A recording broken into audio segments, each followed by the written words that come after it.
Hey there, Andrew here. I love anime, but I have no patience, so I'm giving every new show of the summer 2017 season one episode to hook me. Welcome to Debut Review. Today I will be watching The Reflection. Let's see. After The Reflection, some of the people in all parts of the world are discovered with superpowers. Some become heroes, and others villains. How did the reflection happen? What was the cause of it? With many unsolved mysteries, the world is led into turmoil. Alright, so Okay, so we've got some superhero-looking peoples, and does the woman in the upper right have a gun arm? Is that what is happening there? Does she have like a mechanical gun arm for her right arm and she's like holding it and firing? No, I just zoomed in. She's holding a camera. Whoops, no, she's just holding a camera. But if you back way away, it looks like she has a gun arm. Camera's not quite as cool as a gun arm. And we've got a robot. I bet was built by the gal in the pigtails. Guy in armor and Power Ranger. Okay. Yeah, sure. Suddenly superheroes! Alright, let's check it out. Oh, good gravy. Where do I even start with this one?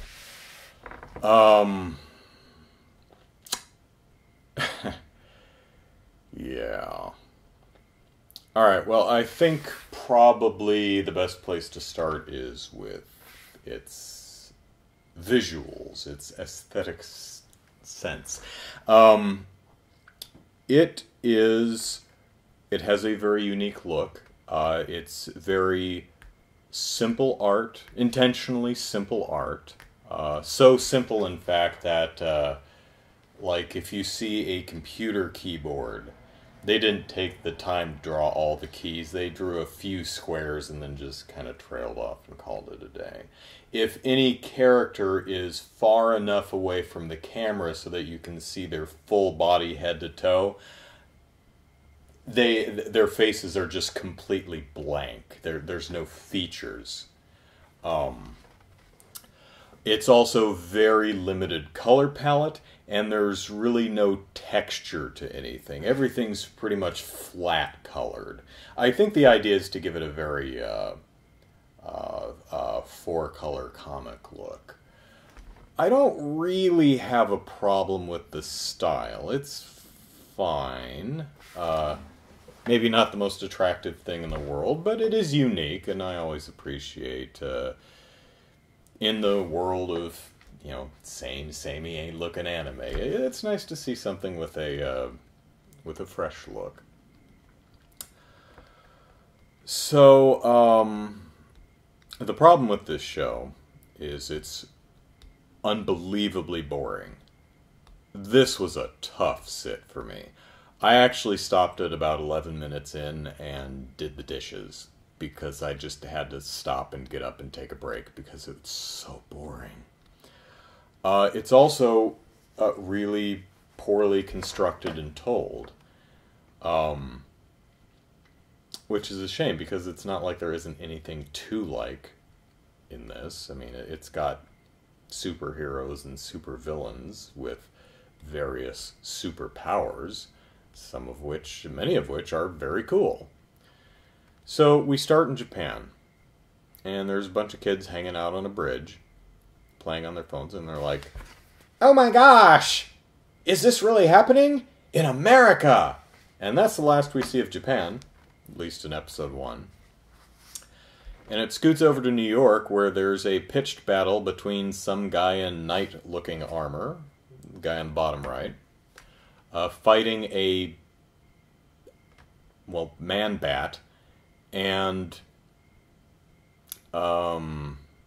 Toad from X-Men. A bat guy and a frog guy.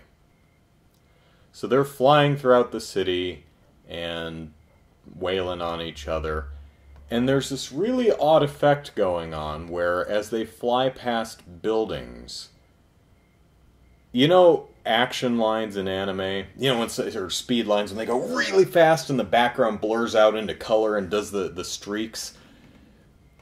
It kind of does that, only with parts of the buildings that they're flying by. It almost feels like an animation mistake that they just kept doing.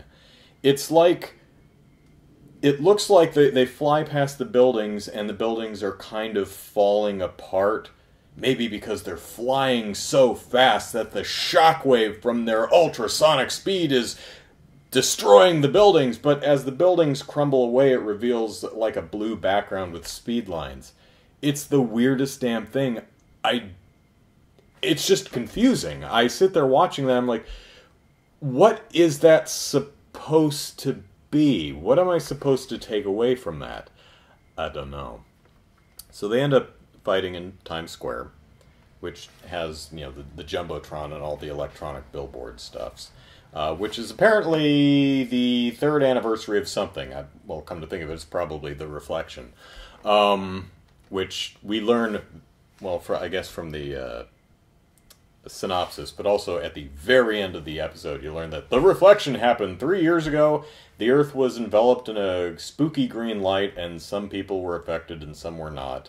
And I guess some people got superpowers from it.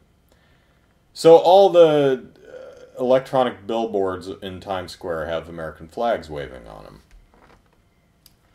As this fight goes on, they get replaced with kind of a space theme, with swirling galaxies and stars and stuff. And as the knight punches the frog and the bat guy, the screens in the background go pow and biff and, you know, old 60s Batman stuff. Huh? What? Does the night guy have control over the billboards and is making his own themed backdrops? Okay, maybe, but why? At the end of the fight, which he wins, by the way, they say, "What's your name?" And he goes, "I am I-Man."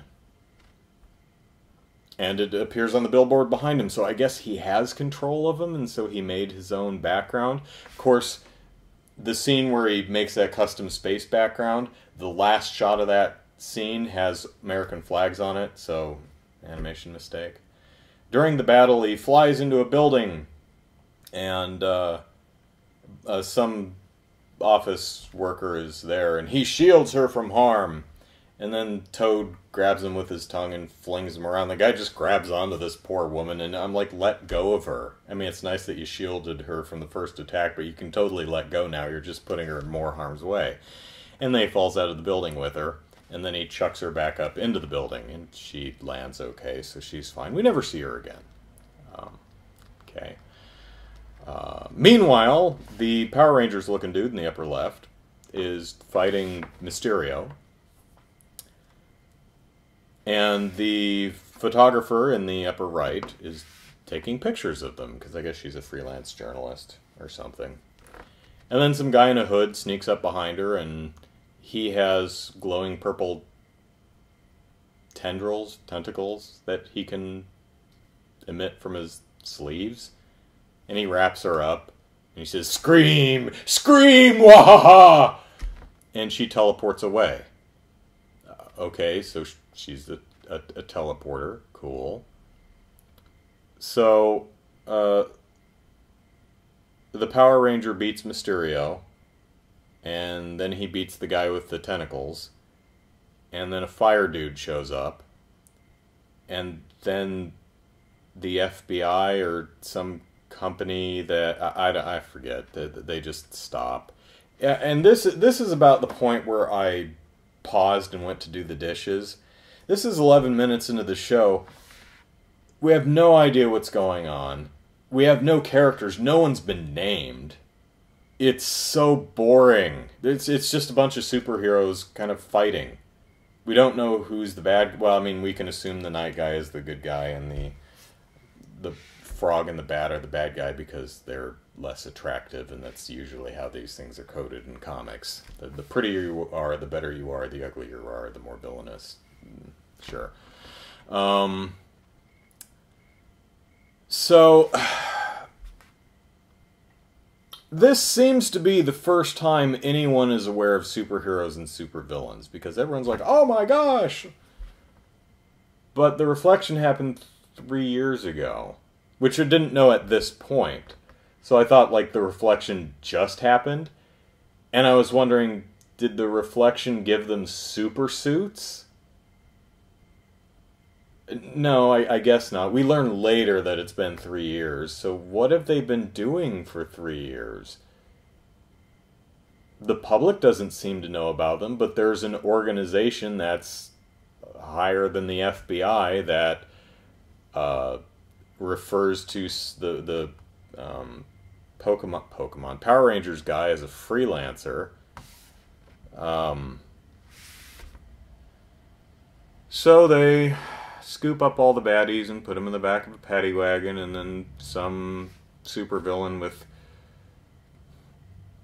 well, Magneto releases them all, and then she says something about our master's plan is coming into fruition, wahaha, and then the fire guy appears behind her. And then the photography gal in the upper right. You never see the robot and the gal with the pigtails in the lower left, not in the first episode. Gal in the upper right's in her apartment, I guess. She chases after Pokemon Power Rangers guy, but loses him.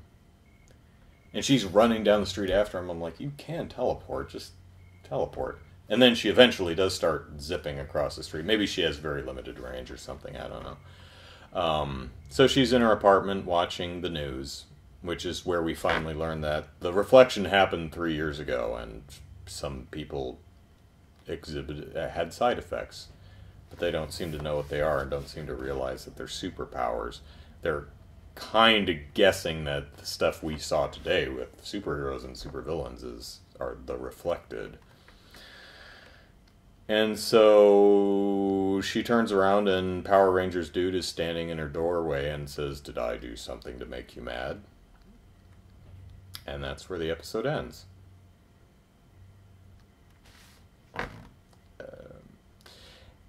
And over the credits, there is a 4 dancers, live-action dancers, but silhouetted. So it's similar to what the Just Dance video games look like. So you get a whole dance routine. They're terrible. It is like they're not in sync at all. It's like they learned it that day, and maybe they did. I mean, maybe they're like, put something together, shoot it. We don't have time to practice. We're not in sync. Whatever, shoot it. It's in silhouette. It'll be fine. It's really very terrible. And then the next time on The Reflection, Episode 2, Survivor, which is narrated by Stan Lee. I can't do an impression of Stan Lee, but he says, next time, Episode 2, Survivor, Excelsior! Hey, Stan Lee.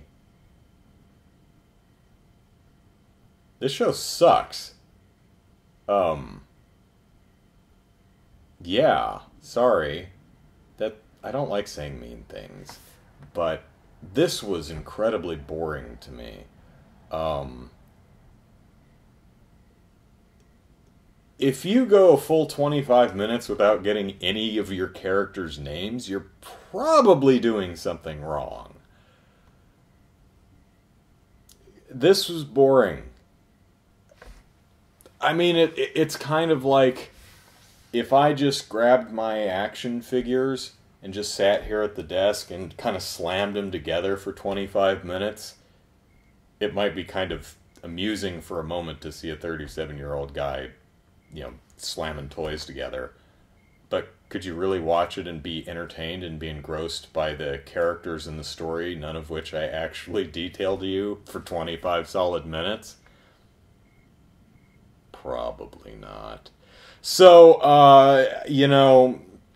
superheroes, supervillains, hey, it's a fine premise. Maybe the show gets better in episode 2 and on. It's not like there's no room for this to go anywhere interesting, but man, episode 1 for me anyway was just an absolute slog.